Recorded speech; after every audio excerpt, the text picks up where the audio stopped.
Bitcoin as a store of value stands by itself. It's digital gold. It's going to be digital gold. It's got a community of people that trust it. Think about what blockchains are, or cryptos are. They're communities of people that decided to trust their hard-earned wealth in this technology, in this community. Hello everyone, this is BTC Insight, and welcome to yet another deep dive into BTC Insight. Before we jump in, make sure to hit that like button and subscribe if you haven't yet. You won't want to miss this. Novogratz begins with a simple observation. Bitcoin is consolidating. For much of the year, Bitcoin's price action has moved sideways, even as adoption grows and institutional interest remains strong. Why? According to Novogratz, a lot of capital that would normally flow directly into Bitcoin is instead flowing into other parts of the crypto ecosystem, particularly Ethereum-based projects, Solana, and stablecoin infrastructure. This isn't necessarily bearish for Bitcoin.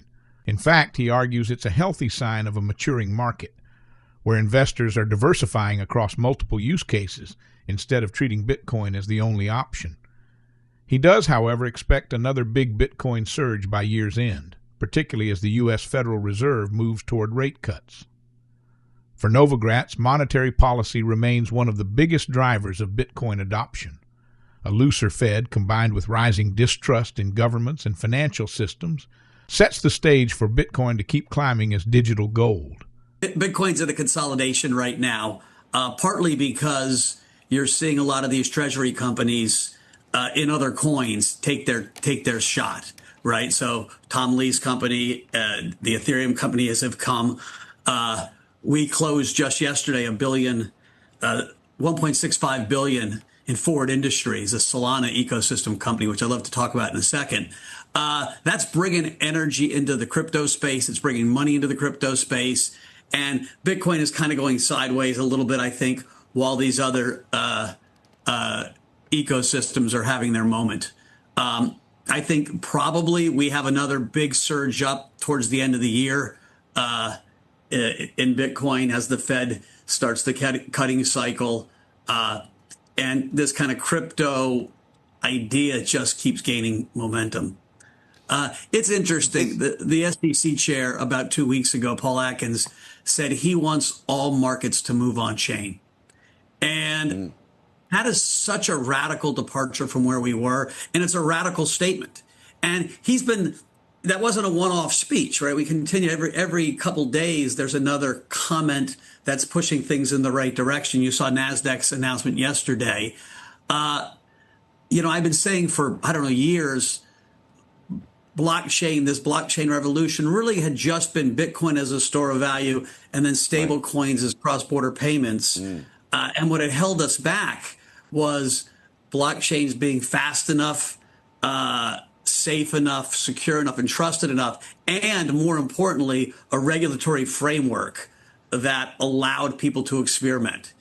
And so now we have both. So here's the question. You said you think that there's this consolidation phase in part because money that might have been either otherwise pushing the price of Bitcoin higher is, you tell me, is it coming out of Bitcoin into stable coins and other coins, or is it just not moving into Bitcoin at the same pace because there are these other options? And if all of that is true, therefore, how do you think about the ultimate market?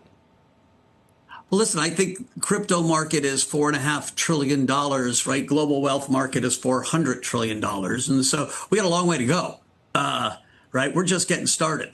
Think about this company Ford that we just, Forward Industries, a ticker Ford that we're launching, right? That's $1.65 billion that came in. That's new money, dollars into the crypto space, right? This is a Solana. Why Solana at this moment?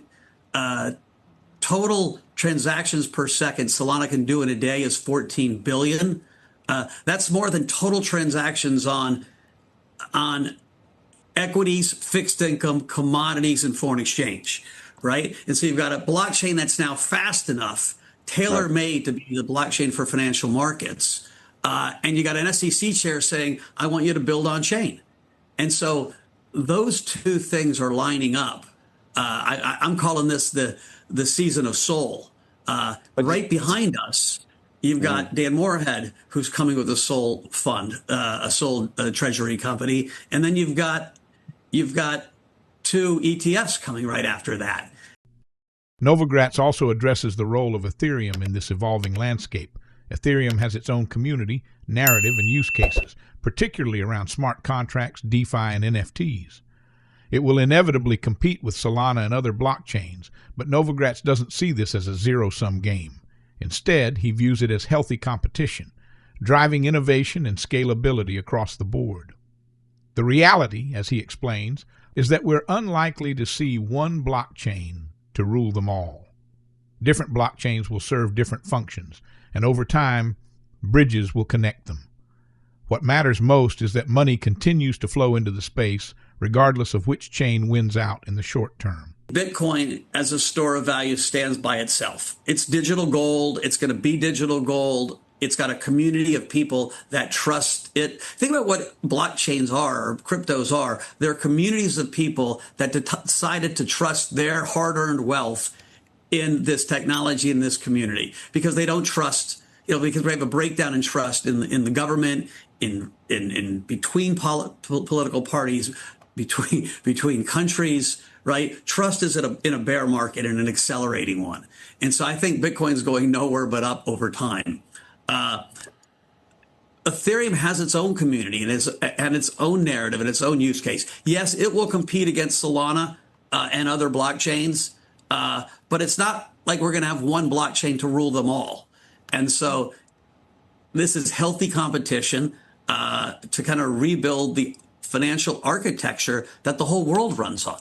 I saw you had Mike Cagney on earlier on, right? He's got a blockchain that he's doing his stuff on. What might turn out is maybe Mike's product ends up trading on his blockchain, or maybe it ends up trading on the Solana blockchain, right? And so you're going to see a consolidation of change. You're going to see bridges between them. But most importantly for the space, money is going to move into the space as we now start moving from narrative to plumbing. To sum it up, Mike Novogratz paints a picture of a crypto market that is no longer just speculative hype.